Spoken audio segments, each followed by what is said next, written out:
Bonjour, alors aujourd'hui, comme on peut le voir, il va s'agir d'une vidéo jardin.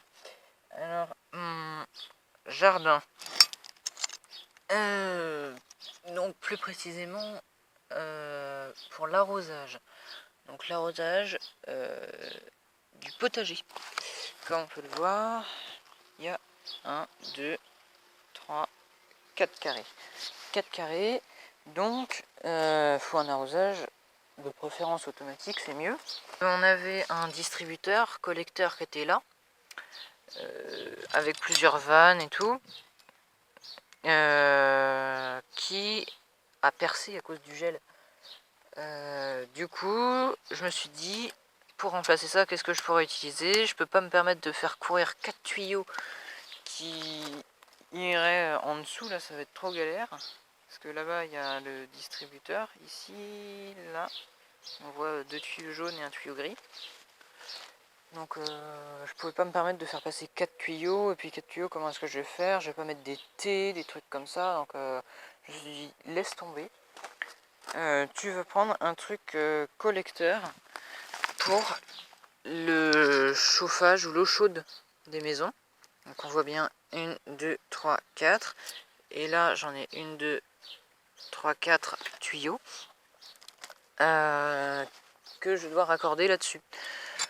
Donc pour ça j'ai utilisé un collecteur simple qui n'était pas avec les adaptateurs, hein. Donc on a acheté un collecteur simple et les collecteurs pour les maisons, si c'est un grand réseau, il y a une entrée là et une sortie là, ou alors une sortie là et une entrée là.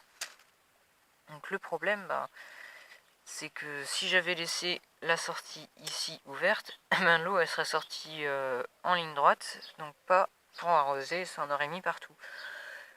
Donc j'ai mis un bouchon ici, donc avec du téflon et des joints comme ça, des joints souples. Voilà, j'ai mis un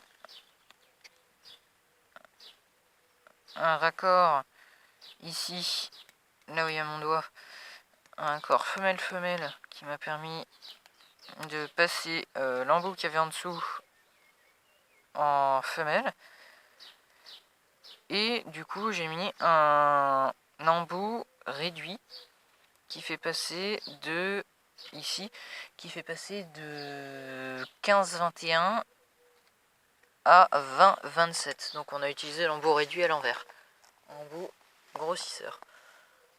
Donc voilà, c'est à peu près tout pour ça, et ça 4 fois. Donc ici j'ai pas les joints. Où est-ce qu'ils sont? Zut, je sais pas, j'ai dû le... Ah, il y en a un là, et puis l'autre on va le ressortir. Donc comment on va faire? Eh ben, on va tout simplement mettre 2 joints à chaque sortie. Donc là j'ai déjà mis 2 joints. Là il n'y a pas besoin parce que ce sont des raccords métal-métal, mais quand on passe de métal à plastique, il faut obligatoirement des joints. Là je pense que ça va suffire avec de la filasse. Enfin, plus précisément du téflon ici, puisque c'est la matière blanche. La filasse c'est un truc, une sorte de foin qui semble très mauvais, que j'aime pas. Donc là j'espère que ça va suffire. Hein, mais bon, s'il y a juste une petite goutte, ce sera pas un jet de 50 cm comme j'avais avec l'ancien distributeur. Donc je vais faire une petite pause, je vais mettre du téflon partout et on va se revoir pour une fois que tout sera avec du téflon et qu'on aura juste à brancher le collecteur à l'arrivée. Comme on peut le voir, j'ai mis du téflon partout sur les 4. Là j'ai laissé l'entrée libre. Je préparais les 2 joints. Là j'ai mis du téflon aussi.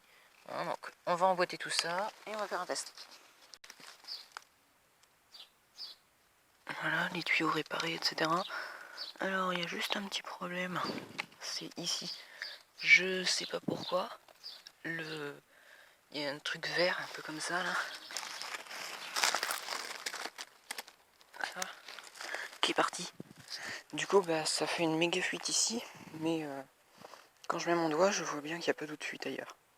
Donc, je vais mettre le programmateur. Donc, ça se présente comme ça. Donc là, j'appuie sur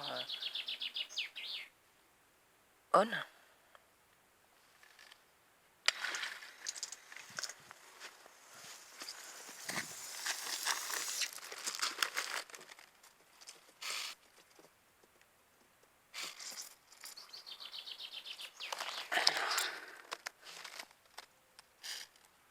Voilà.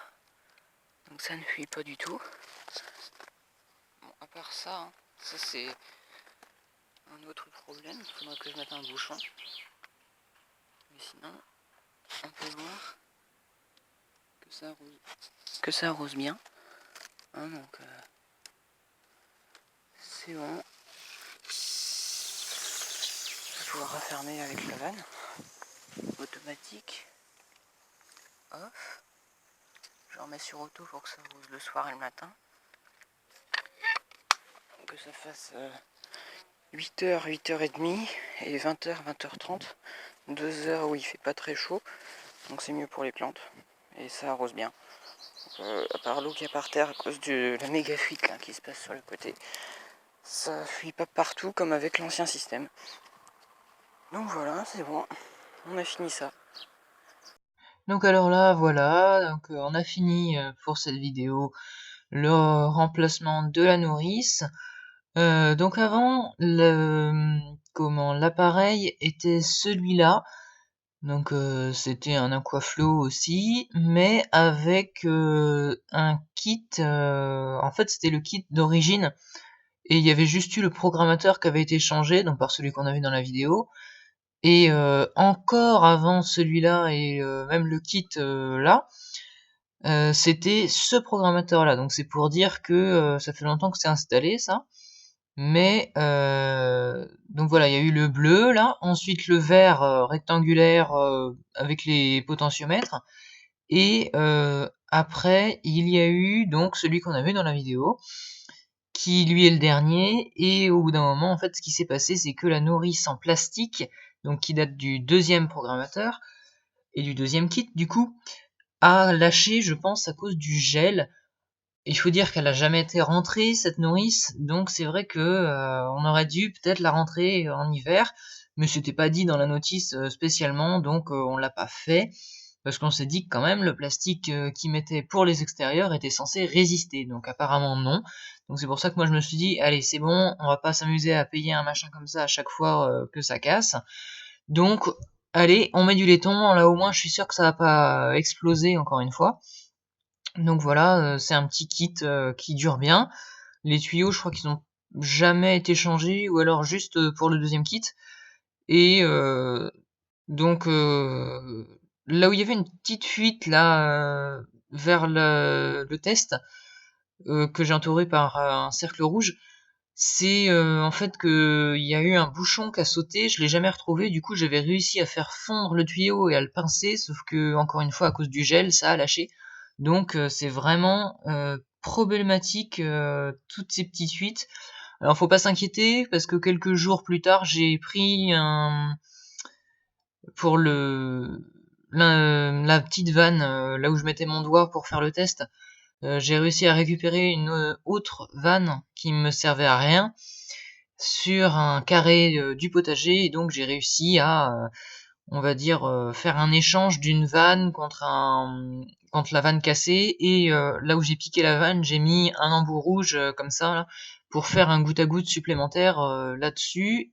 Et autrement, on peut le voir sur la nourrice que j'ai placée, il n'y a pas de vanne contrairement à celle-ci qui était la nourrice d'origine. Donc pour la nourrice que j'ai placée, j'ai réussi du coup à récupérer les petites vannes vertes comme ça, et du coup couper mes tuyaux et en mettre à chaque sortie de la nourrice en laiton. Merci et à bientôt pour une prochaine vidéo.